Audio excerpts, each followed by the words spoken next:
Okay, so let's wrap up our discussion, no? So dito sa ano natin, meron namang mga practice problems dito sa website na to, Paul's Online Notes. I suggest naman na maganda naman yung mga solutions niya, tsaka examples niya dito, and you can see also details of solutions for the different exercises here, no? So gagamitin na to ng chain rule at saka basic rules for all the differentiation of different derivatives of different functions. No? Let's try to answer some of these dito sa assignment problems. Kayo na bahala doon sa practice problems kasi may mga solutions naman yung mga yun. So you can browse on the different steps or procedure on how to find the derivatives of the different functions. So let's choose some of the problems here dito sa assignment problems. No? So for example, number 1, so very easy, no? Okay, wait lang ha. Okay, so annotate. All right, so for example, g of x is 3 minus 8x raised to the 11. So how would you get now the derivative? So applying the chain rule, power muna. So we have 11, tapos copy 3 minus 8x raised to the 10 na lang yan. And then afterwards, get the derivative of the inside function. The derivative of 3 is 0, and the derivative of negative 8x is negative 8. So multiplied to negative 8. Or your answer here will be equal to negative 88. Multiplied to 3 minus 8x raised to the 10. Ayan. So this is our answer for number 1. Okay, let's have another. So number 1 and number 3 are almost the same lang, no? Ng procedure ng paggawa. Now let's have number 2. So do not be intimidated, no, by itong ganitong notation kasi understood naman ito ay alam naman natin that the nth root of x, this is also the same as x raised to 1 over m.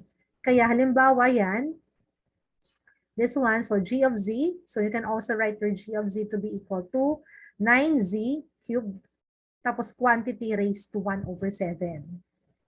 So, kasi 7 power yan. So, ang g prime of your z will just be equal to yung power niya, so that will be 1 over 7, tapos 9z cubed, 1 over 7 minus 1, so that will be negative 6 over 7.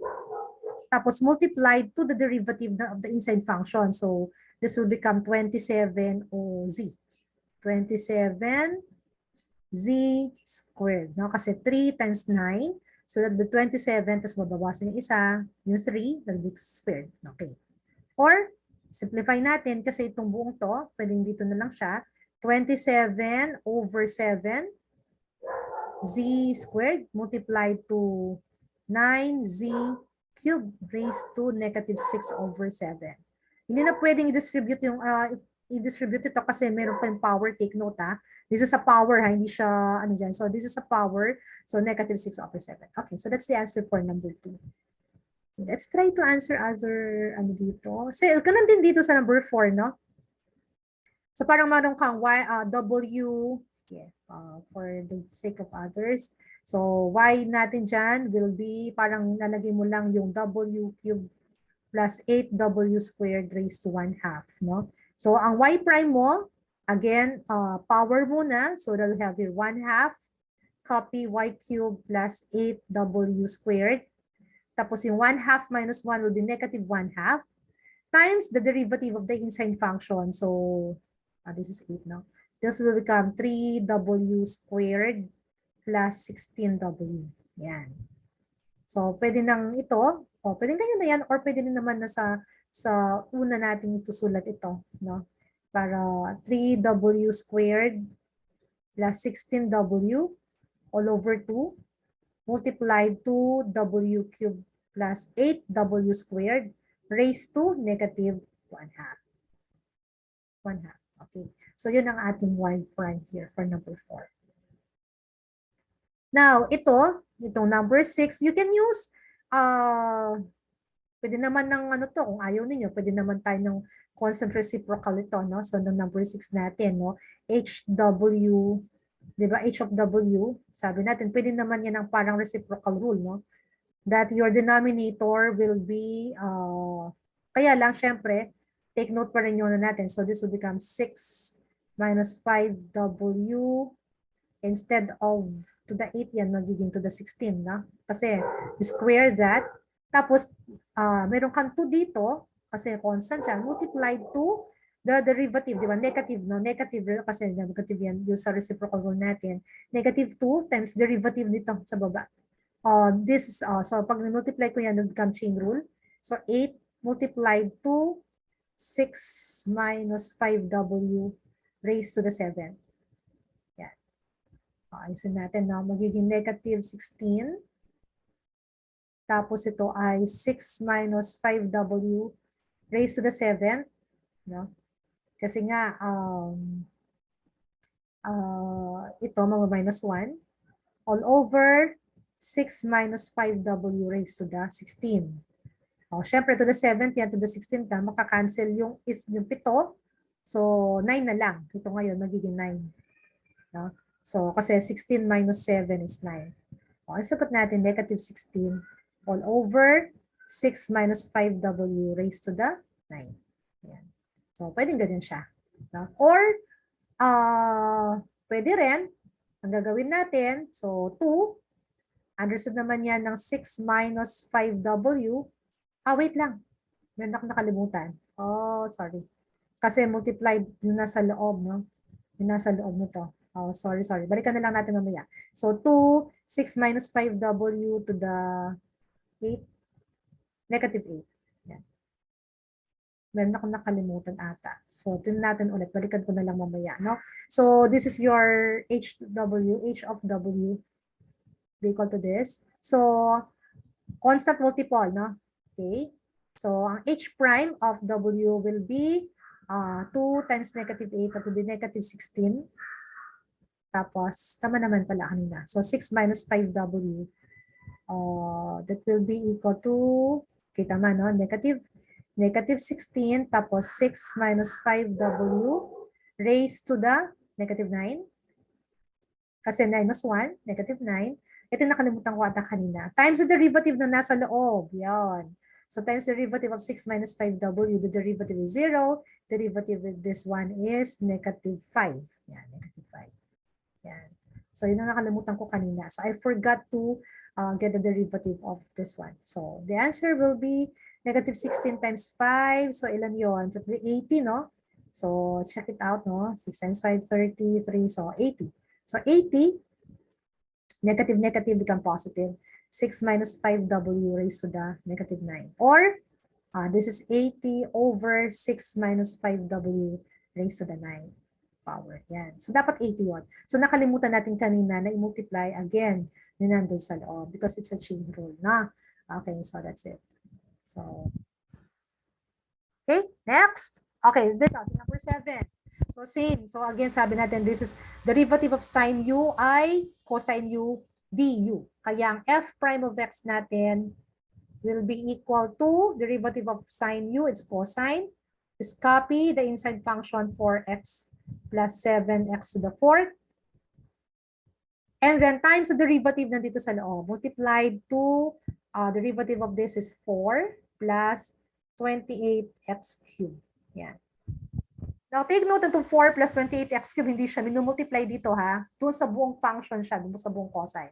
Kaya minsan, mas maganda na mauna mo na lang siya ilagay para hindi kayo nalilito. Okay, quantity, tapos ito ay cosine 4x plus 7x to the 4th. Yan. So, this is the derivative of your number 7 here.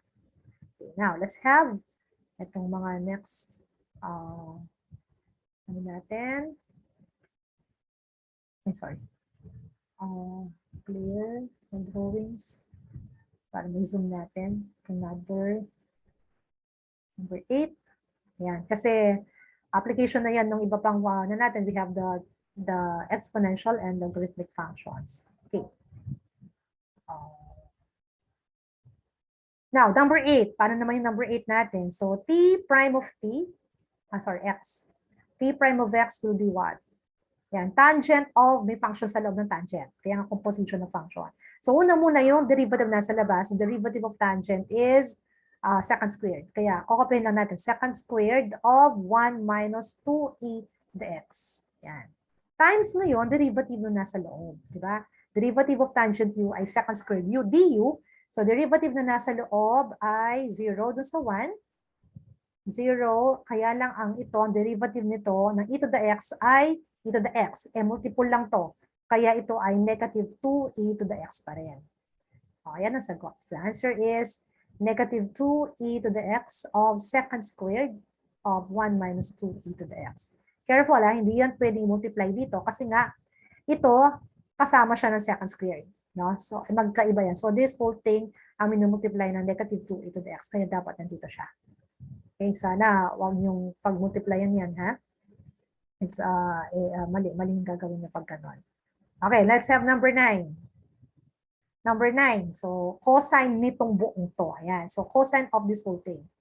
So, pag meron kayong ganon, so again, g prime of your z will be the derivative of cosine. That will be negative sine of nasa loob. Ano ba yung nasa loob natin? Ang nasa loob natin ay sine z. Okay, sine z plus z squared.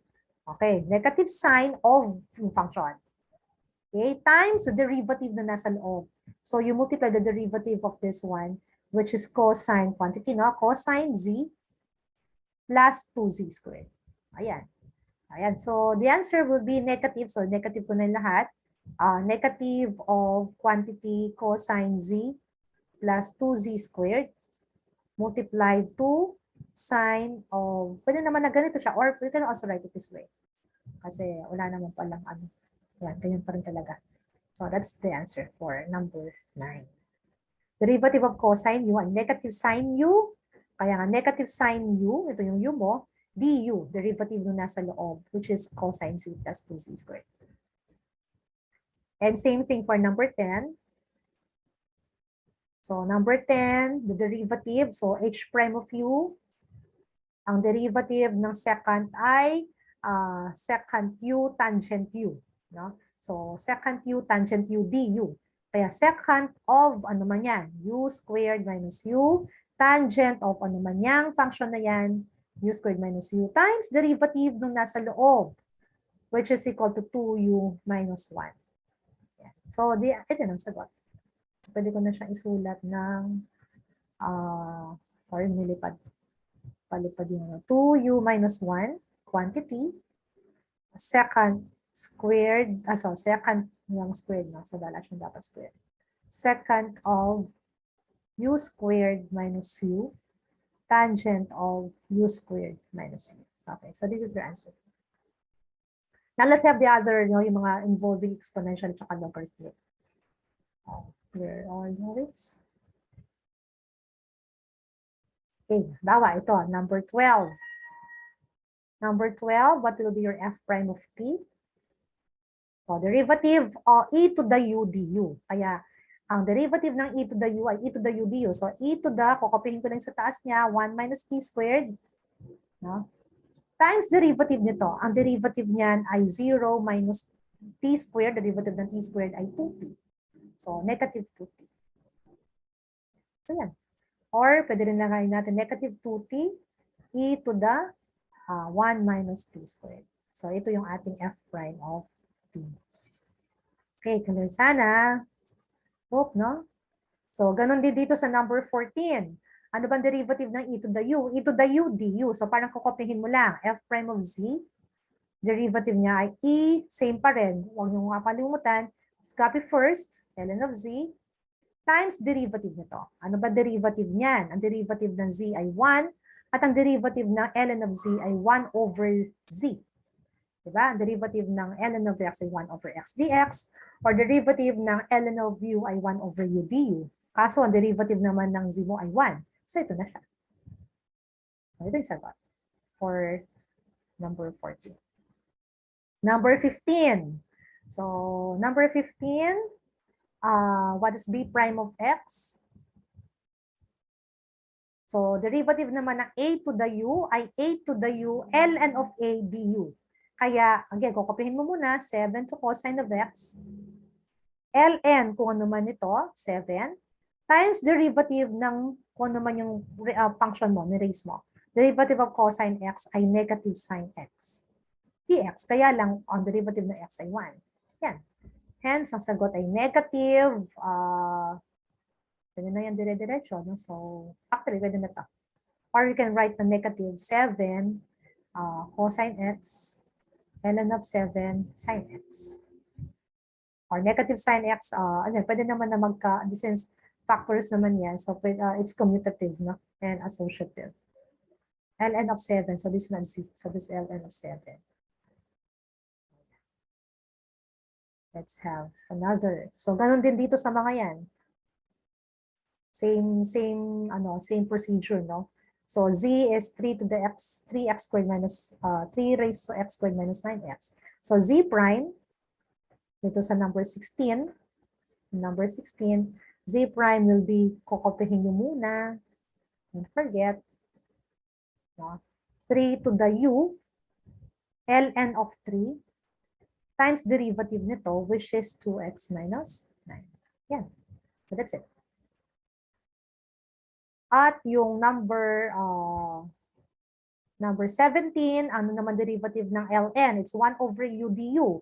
Kaya r prime of z, so ito number 17, ln nito, ln of u, it's 1 over u. So 1 over, kung naman yung function na nandyan, so 6z plus e to the z, times derivative naman nito. Ang derivative nito ay 6 plus e to the z. Diba? Kasi ang derivative ng 6z ay 6, tapos e to the z ay e to the z. Ayan. So, therefore, r prime is 6 plus e to the z all over 6z plus e to the z. Hindi pwedeng cancel out yan kasi ito ay 6z at ito naman ay 6 lang. So, that's your r prime. Ganon din dito sa number 18. So, pare-pareho lang yan. No? So, number 18, h prime of w, it's 1 over w to the 7th minus w to the 5th plus w cubed minus w multiplied to the derivative of your, ito nandito sa loob ng ln. So 7 w to the 6th minus 5w to the 4th plus 3w squared minus w. So minus 1. Sorry, that should be minus 1. Or, yan, pwede ko na sa taas na yan, 7w to the 6th minus 5w to the 4th plus 3w squared minus 1 all over w to the 7th minus w to the 5th plus w cubed minus w. So that will be your h of w. Yan.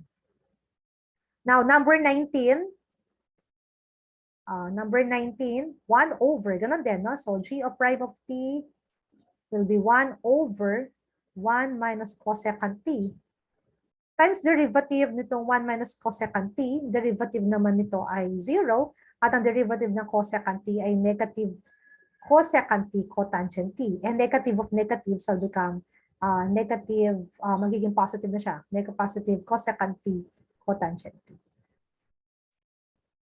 Sagot na lang natin ay cosecant t cotangent t all over 1 minus cosecant t. Yan. Okay, so that's it. Okay, so itong number 19, so ay number 20, so these are inverse trigonometric functions, 20 and 21, so di pa cover namin natin. But let's, yung iba, try natin sagutan. Look at number 25 or number 24, no? 24. So, interesting din. So, what will be your f prime of your x? So, power naman ngayon, kasi tangent x, no? Kaya magiging 4 tangent cube muna yan of x, di ba? Sa previous discussion natin. Tapos, derivative naman ng tangent of x ay secant squared x. Ito ang derivative ng tangent to the 4th of x, no?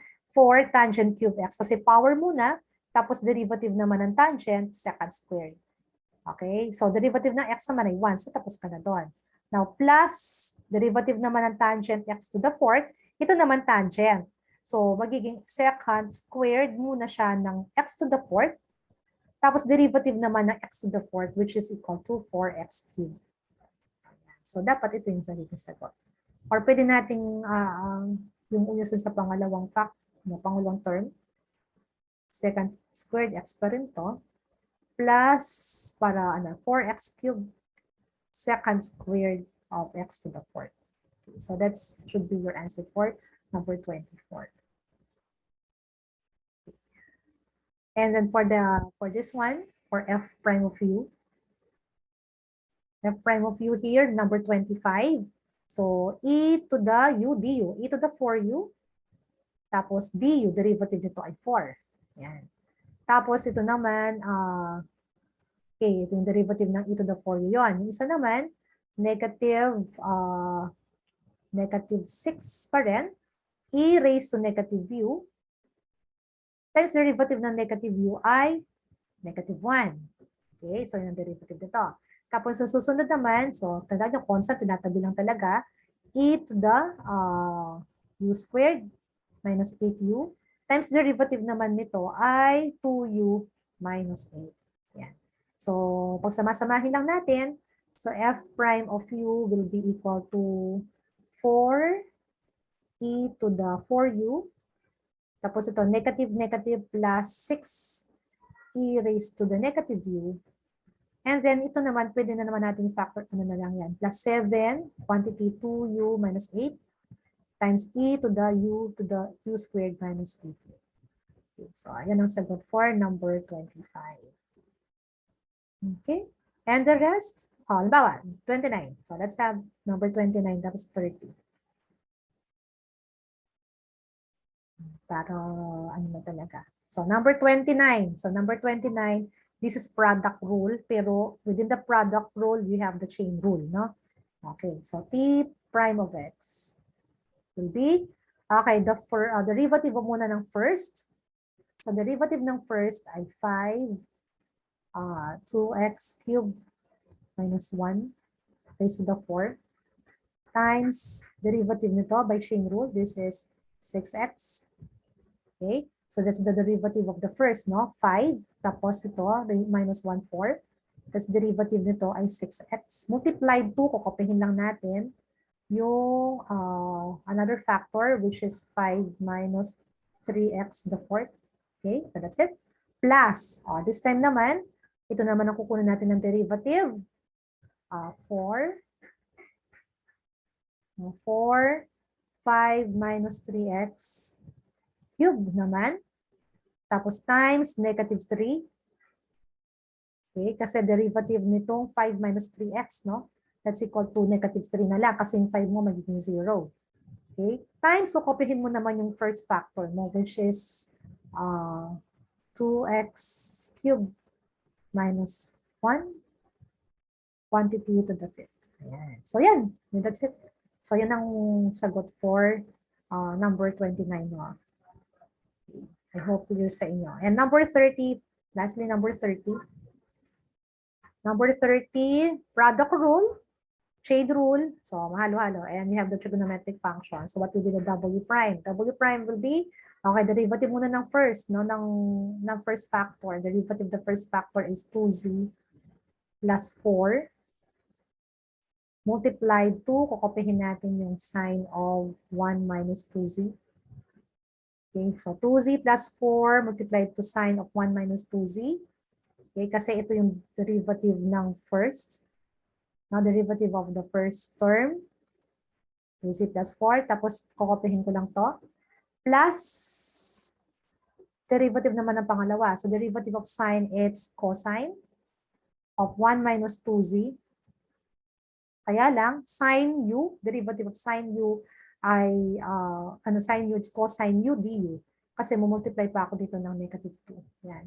So, sine, become cosine of 1 minus 2z times derivative of 1 minus 2z, it's negative 2 times 2z plus 4. Kukopihin ko lang yung 2z plus 4.